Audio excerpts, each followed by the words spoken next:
Picture it, Sicily, 1969. A stormy night in Palermo. Inside a small oratory sits a Caravaggio masterpiece, nearly 3 centuries old.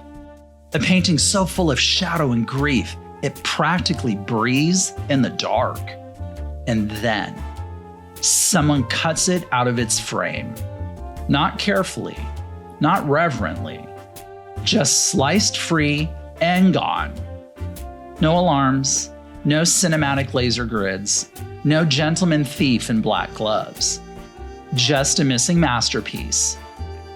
And decades of rumors involving the Mafia, secret deals, Vatican whispers, rats, pigs, and a painting that may have literally been eaten alive. Because today's episode isn't just about art history, it's about disappearance. About what happens when a masterpiece stops being an object of beauty and becomes evidence. Welcome to Art Happens, the divine mess of art history, presented by J2 Atelier. I'm James William Moore, and today we're stepping into one of the strangest unsolved mysteries in art history, the case of the missing Caravaggio, the stolen Nativity with St. Francis and St. Lawrence, a painting that vanished into the underworld and may never come back. First, let's talk a little about Caravaggio. Caravaggio was not exactly what you'd call stable. He painted saints like they had dirt under their fingernails, used sex workers and laborers as models for holy figures, got into fights constantly, carried swords, possibly murdered a man. Basically, if Renaissance artists were elegant court musicians, Caravaggio was a bar brawler with a paintbrush. But he changed art forever. His use of dramatic light and shadow, what we call chiaroscuro, made religious scenes feel immediate and human, messy, emotional, physical. Exactly what I love. People in his paintings don't look heavenly. They look exhausted. And that realism hit 17th century viewers like a punch to the chest. Around 1609, Caravaggio painted Nativity with St. Francis and St. Lawrence for the Oratory of San Lorenzo in Palermo, Sicily. The work showed the birth of Christ not as some glowing celestial event, but as something intimate and vulnerable.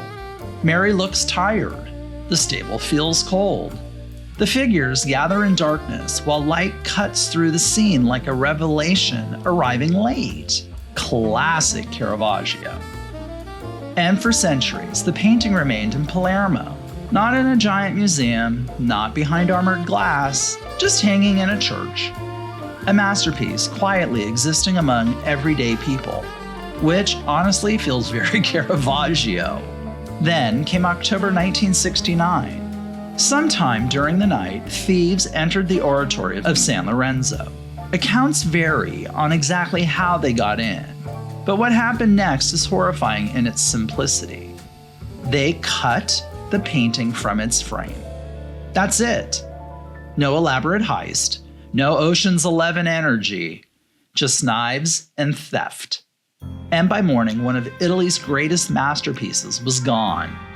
Now, here's where the story gets weird. Actually, weirder. Because almost immediately, people suspected the Sicilian Mafia. And not in the glamorous movie sense, not tuxedos and slow-motion cigar lighting. Real organized crime. Violence, extortion, trafficking, fear. Art theft has long been connected to criminal networks because stolen masterpieces are useful. They can be sold privately, used as bargaining chips, held as collateral in illegal deals. A painting becomes currency. And Caravaggio? That's high-value currency. Over the years, countless Mafia informants claimed knowledge of the painting's fate.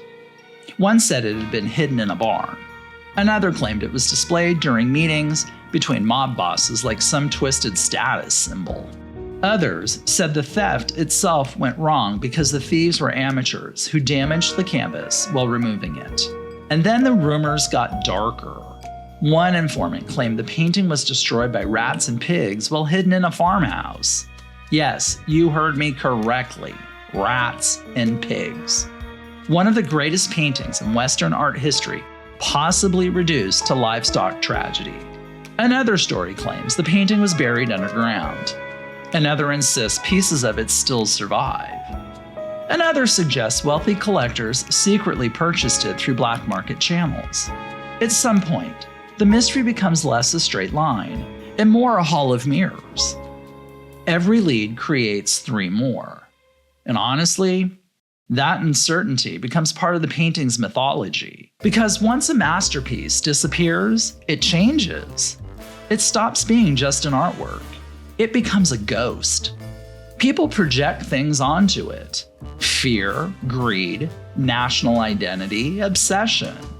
The missing Caravaggio became symbolic of something larger happening in Italy during the 20th century. The collision between culture and corruption. Because Italy holds staggering artistic wealth. Churches, chapels, museums, archaeological sites, masterpieces woven directly into public life. And protecting all of it is nearly impossible, especially when organized crime realizes culture itself has value. Art crime is weirdly underdiscussed considering how massive it is globally. People think of art theft as sophisticated museum capers, but often it's deeply ugly. Looting during war, smuggling, forgery, private hoarding. And sometimes the theft destroys the artwork itself. That's the terrifying thing about the Palermo Caravaggio. The thieves may not have understood what they had. Imagine stealing a masterpiece worth millions, then rolling it up badly, storing it somewhere damp, tearing it, rotting it, destroying it through sheer neglect. Not because of ideology, not because of protest, just because crime doesn't care about beauty. And yet, the missing painting kept haunting people. Investigators pursued leads for decades. Journalists chased rumors. Art historians analyzed old photographs because the original work itself was gone. Gone. Imagine teaching one of the greatest painters in history through grainy black and white documentation because the real thing vanished before modern preservation standards fully captured it. That loss matters. Because reproductions are not the same thing as presence.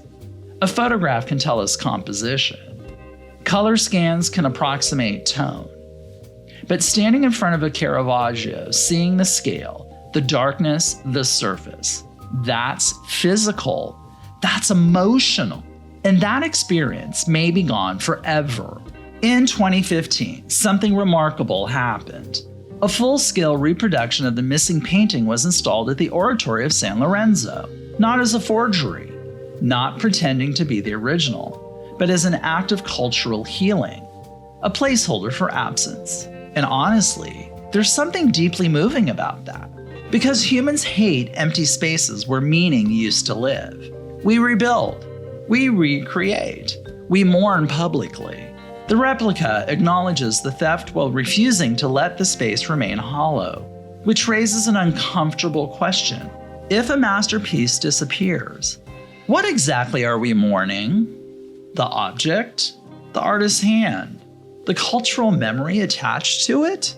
Or the idea that some things are supposed to outlive us, and sometimes they don't?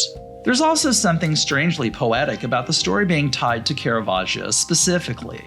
Because his life was full of instability, he fled cities, lived under threat, moved through violence and exile. Even his paintings feel unsettled. Figures emerge from darkness like they're trying to survive it.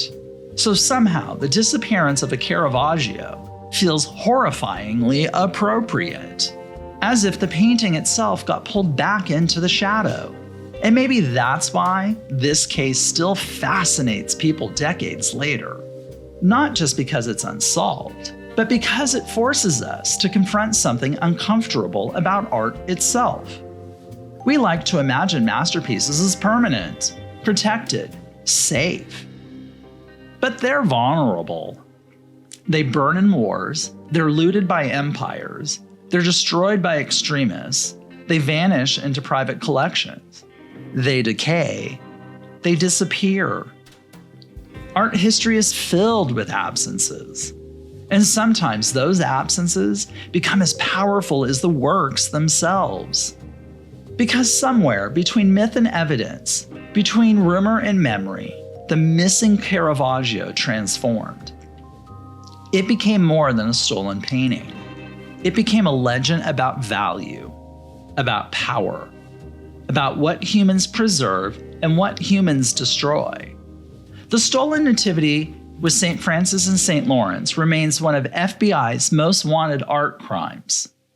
And maybe someday, cue Phil Collins, against all odds, it'll resurface. Found in a hidden collection, recovered from a vault, discovered rolled inside some forgotten estate. But maybe not. Maybe the painting is truly gone, rotten, destroyed, lost to history except through photographs and stories. And if that's true, then what survives isn't the object itself. It's the haunting, the reminder that masterpieces are not immortal. They survive only as long as people choose to protect them. Thanks for listening to Art Happens, the divine mess of art history, presented by J2 Atelier. If you enjoyed today's descent into stolen masterpieces, Mafia rumors, and the strange afterlife of missing art, make sure to subscribe, leave a review, and share the show with someone who loves a good mystery wrapped in chiaroscuro. And remember, sometimes the greatest art history stories are the ones with missing pieces.